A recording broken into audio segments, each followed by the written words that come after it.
There ain't no high like rock and roll. Yeah, I love that song.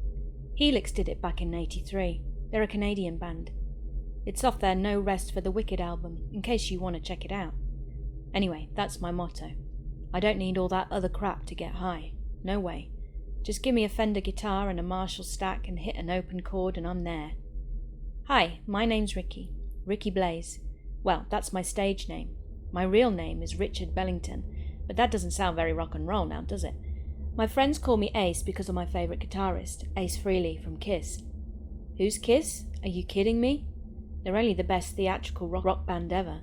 I have all 31 of their albums plus a few bootlegs, and I've seen them live in concert at least 15 times. Last time I went to see them, I went with Donovan. He's a customer here.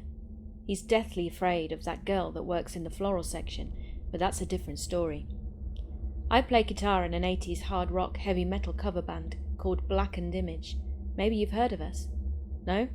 Okay then, moving on. Anyway, I work in dairy here at Barnaby's. It's not the most glamorous gig in the world, but hey, it pays the bills. I mess with the LP guy, Winston, a lot. He follows me around, watching me. I guess he thinks I'm going to steal stuff because of my long hair and tattoos. I like to take stuff from one aisle, carry it around a little bit, and then drop it off in another aisle just to mess with him. I heard he had a breakdown or something years ago, but that's another different story. Now Barnaby's is a very old store. The pallet jacks we use to unload the trucks are ancient. We don't have any of those multi-battery powered electric jacks that the big name stores do. No way, we have manual pallet jacks. For those of you that don't know what a manual pallet jack is, it's a piece of machinery that's used to move pallets from one place to another. It has two metal forks on wheels, connected to a safety bar on wheels, connected to a metal crank handle with an adjustable lever attached to it. You have to manually roll it into the open end of a pallet, then push down the lever, then crank it up by repeatedly pushing the handle up and down. Doing this raises the pallet. Then you pull it to wherever you're going and hope you're strong enough to pull the 4,000-pound pallet that's on it, then push the lever up to lower it into place. It's a real pain in the butt. A couple of guys have told me that they've turned in stories to Mr. Barnaby about weird and strange things that have happened here. This story I'm about to tell you will rock your socks off. I've never seen anything like this before. I even wrote a song about it. So before I tell you this, I cannot emphasize enough that I do not use drugs of any sort, and I gave up drinking 18 years ago, so this was not a hallucination caused by either of the two. It was last August at around 8 o'clock in the morning. There was a full moon the night before, and everyone knows a full moon brings out the crazies, and usually a lot of weird stuff happens during that time. We just received our dairy truck. Stuart let the driver in, then went out the front for a smoke, leaving just me and the driver alone in the back room. Now our contract with the supplier says that the driver must unload the pallets from the truck, place them on the backroom floor, and the associates will put them where they need to go. It's a liability issue or something, I don't know.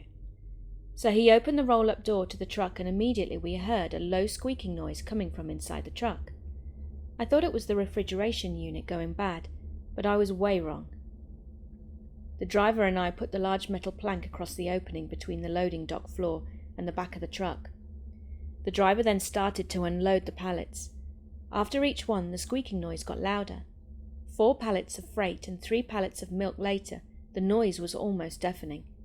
All that remained at that point was a full pallet of eggs. The driver took the jack into the truck, went under the pallet, jacked it up and started to unload it from the truck. Apparently he didn't have the pallet jacked up high enough because it hit the metal plank, causing it to shift and fall down into the opening. The front wheel of the pallet jack then fell into the opening as well. Momentum then took over, causing the pallet to fall forward. The safety bar gave way and the pallet came crushing down upon the driver, who fell backwards, slamming his head hard on the concrete floor. Blood and brains were pouring out of the back of his head as the massive weight of the pallet lay upon him. He was dead. I was standing over by the baler when it happened. Tommy and Zeke had just finished making a bale, so the baler was empty. I don't mess with that thing unless I absolutely have to.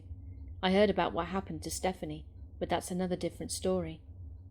Now brace yourself, because what happened next is something that nightmares are made of. As the pallet of eggs came crushing down on the driver, the eggs obviously broke.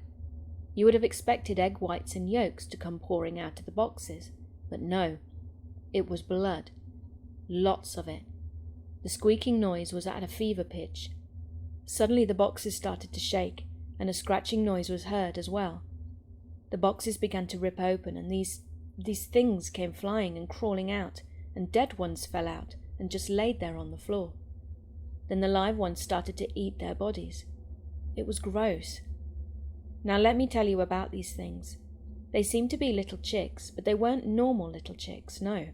They were what looked like to be half bat, half chick, like some sort of vampire chick. They just kept coming. They were everywhere. There had to be at least 100 of them.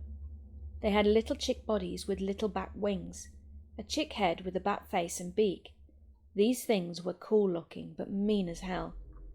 I jumped in the baler and closed the safety gate, afraid for my life, as some of them were attacking the truck driver's dead carcass, while others completely annihilated the back room. They ripped at the driver's flesh. They tore apart his arms, his neck, and his face, pulling the skin and tissue straight off the bone and eating it. They gouged out his eyes with their beaks and ate them too, like an eyeball meatball. Blood was everywhere. It was horrifying. Through the safety gate I could see them finishing off the driver, until there was nothing but skeletal remains left. Meanwhile the others were tearing open bags of sugar, boxes of cereal and cases of water, among other things, and creating a huge mess all over the back room floor. I pulled out my phone and called 911. I didn't really know how to explain what was going on, so I just told them there was an accident and to send the cops, the coroner, and animal control. I hung up just in time to see one of these things flying into a litre bottle of Coke, its beak penetrating the bottle, and the pressure blew him and the soda straight across the back room, slamming him into the bay doors. It was hilarious. I had to hold back the laughter so they wouldn't find me hiding in the baler. The little guy was okay though. He got up, shook it off, and went back to eating stuff. The cops and animal control showed up about 10 minutes later, sirens blaring. I guess the sirens hurt their ears because they all stopped at the same time. They let out a blood-curdling squeak in unison, then some ran for the small opening between the fallen pallet and the bay door. Some tried to escape through the field behind the store, while others ran through the double doors onto the sales floor. Horrific screams of terror could be heard soon after. I opened the safety gate and climbed out of the baler. I ran out the bay door and saw these things running in a pack through the field and heading towards the neighbouring housing development. There was nothing I could do. I then turned around, and heading for the sales floor, the screams were getting louder and more intense. I walked through the doors, turned the corner, and saw what I could only describe as the attack scene from The Birds. Groups of these things were attacking the customers and eating their flesh, just like the truck driver. People were running and screaming and jumping over the dead bodies as these things tore at hair and clothes until their victims succumbed to their attacks and fell to their deaths. I hid behind a huge Velveeta cheese display so they couldn't see me, when suddenly multiple gunshots could be heard. Many large metal canisters came flying from the front of the store, smashing into walls, displays, and the floor, and releasing what I assume was tranquilizer gas into the air. I began to cough violently and soon passed out. I woke up about half an hour later in the back of an ambulance. The doors were wide open, and from my point of view I could see multiple ambulances and coroner vehicles. EMTs and coroner personnel were loading dead bodies into the back of them. Animal control personnel were pushing huge boxes that read "hazardous waste" on the side. They loaded it into the back of the flatbed truck, then left. The ambulances and coroners left as well. The cops came and took my statement, and they left too. I was released from the ambulance as there was nothing physically wrong with me, and I just stood there in the parking lot with the other survivors, some employees and some customers. People were crying, shaking, and talking about what had happened. I was just glad to be alive. For some strange reason, the cops didn't shut down the store this time. They told Pat it was safe to go back to work, which I found odd, but Pat shut down the store anyway for a little while.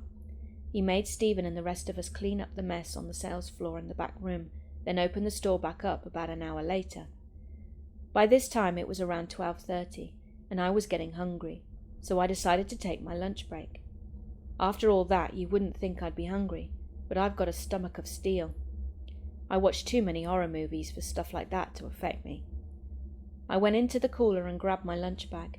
Ironically, my girlfriend had made me a chicken salad sandwich with some chips.